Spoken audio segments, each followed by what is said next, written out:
Be ye separate.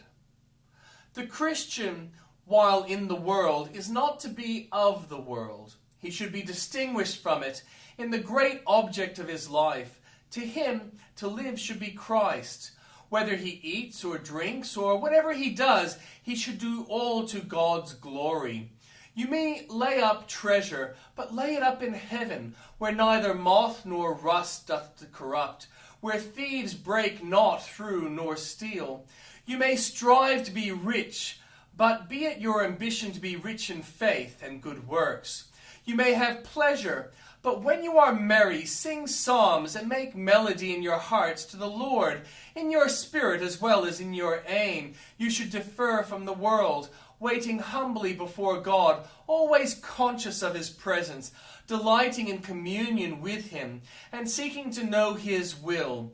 You will prove that you are of heavenly race, and you should be separate from the world in your actions. If a thing be right, though you lose by it, it must be done. If it be wrong, though you would gain by it, you must scorn the sin for your master's sake. You must have no fellowship with the unfruitful works of darkness, but rather reprove them. Walk worthy of your high calling and dignity. Remember, O Christian, that thou art a son of the King of Kings. Therefore keep thyself unspotted from the world. Soil not the fingers which are soon to sweep celestial strings. Let not these eyes become the windows of lust which are soon to see the King in his beauty. Let not those feet be defiled in miry places which are soon to walk the golden streets.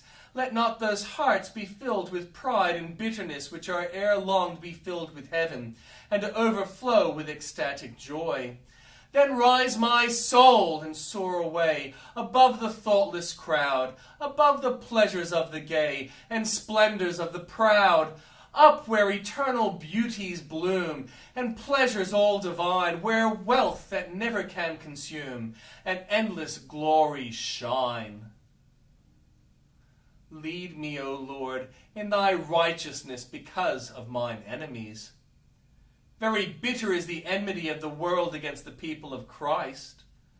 Men will forgive 1,000 faults in others, but they will magnify the most trivial offense in the followers of Jesus. Instead of vainly regretting this, let us turn it to account. And since so many of us are watching for our halting, let this be a special motive for walking very carefully before God. If we live carelessly, the lynx-eyed world will soon see it, and with its 100 tongues it will spread the story, exaggerated and emblazoned by the zeal of slander. They will march triumphantly. Aha! So would we have it. See how these Christians act. They are hypocrites to a man. Thus will damage to be done to the cause of Christ, and much insult offered to his name. The cross of Christ is in itself an offense to the world. Let us take heed that we add no offense of our own. It is to the Jews a stumbling block. Let us mind that we put no stumbling blocks where there are needs already. To the Greeks it is foolishness. Let us not add our folly to give point to the scorn with which the worldly wise deride the gospel. How jealous should we be of ourselves? How rigid with our consciences!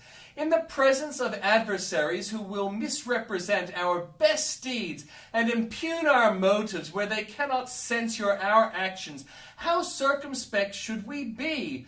Pilgrims travel as suspect persons through Vanity Fair. Not only are we under surveillance, but there are more spies than we know of. The espionage is everywhere, at home and abroad. If we fall into the enemy's hands, we may sooner expect generosity from a wolf or mercy from a fiend than anything like patience with our infirmities, from men who spice their infidelity towards God with scandals against his people. O Lord, lead us ever, lest our enemies trip us up.